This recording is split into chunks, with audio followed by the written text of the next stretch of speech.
Donc sénatrice, et la présence de Nicole Bricq avec nous aujourd'hui a une forte valeur, puisque Nicole Bricq est la parlementaire qui a la première déposé une proposition de loi pour arrêter le forage des huiles de schiste et s'opposer à des forages ultérieurs.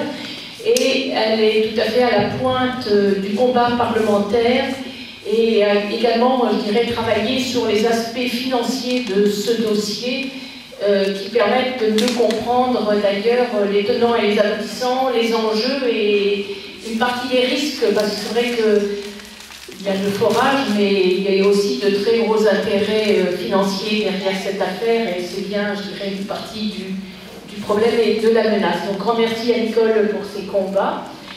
José Mollet-Lydie, que je salue, qui est conseillère régionale, qui est aussi là en voisine, et José Mollet-Lydie, qui est très attachée dans les actions qu'elle mène au développement de notre territoire et au développement durable de ce territoire, et en particulier dans le cadre du projet de parc naturel régional.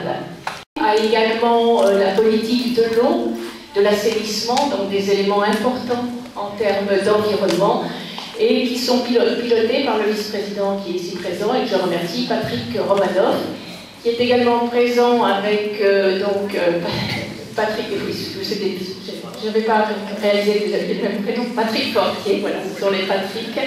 Voilà, les transports, bien sûr, c'est aussi un aspect du développement durable, et puis Madame la maire de Saint-Mont qui est avec nous, les adjoints Ludovic Ventighem, Nathalie Pierre qui est adjointe au développement durable et donc qui est, je dirais, la grande agissante et pilote de cette journée qui va concrétiser bien sûr un travail important en amont, Yvon Coupeau, et puis Edith Abellos, et puis Daniel Célérier, Françoise et Jean Roucou. Alors, et puis Monsieur Pierre de Chavigny et Patricia Ferrier qui nous vient de Sassy. Voilà, et puis mesdames, messieurs qui êtes là, je dirais, dans vos grades et vos fonctions, merci de participer.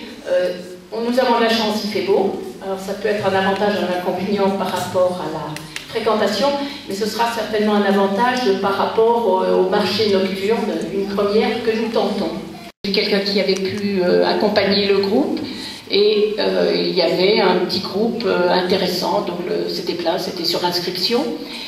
À 15 h, à la médiathèque, nous avons eu les expositions et la présentation du travail qui a été mené dans les écoles de la Ferté sur le développement durable dans différents domaines, la mobilité, la biodiversité, la réalisation de jardins dans les écoles, du travail sur le compostage.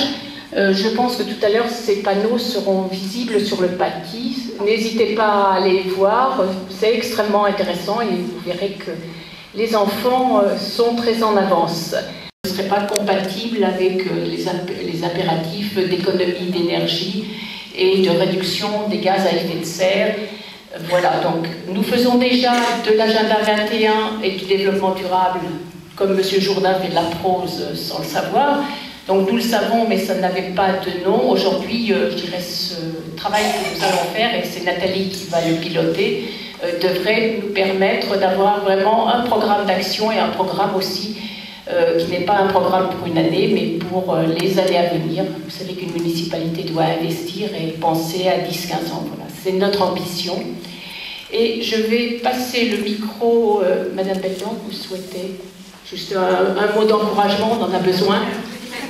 Je m'adresse donc à Madame la sénatrice, à Madame la conseillère régionale, et là, en l'occurrence, conseillère générale et maire de la Ferté. Je salue également tous les élus qui sont là, mesdames et messieurs. Comme vient de le dire Madame Richard, c'est un grand jour pour la Ferté-sous-Jouarre, mais comme elle l'a aussi précisé, déjà en amont, je crois qu'il y a eu du travail de fait. Et c'est également dans cet esprit que nous travaillerons au sein de la communauté de communes dans le même domaine. Mais je tiens à la féliciter pour tout ce travail qui va être réalisé, comme elle le précisait, dans les années à venir, qui a déjà commencé, mais qui aujourd'hui est plus particulièrement, je dirais, valorisé par l'intermédiaire de ce lancement de l'agenda 21. Merci.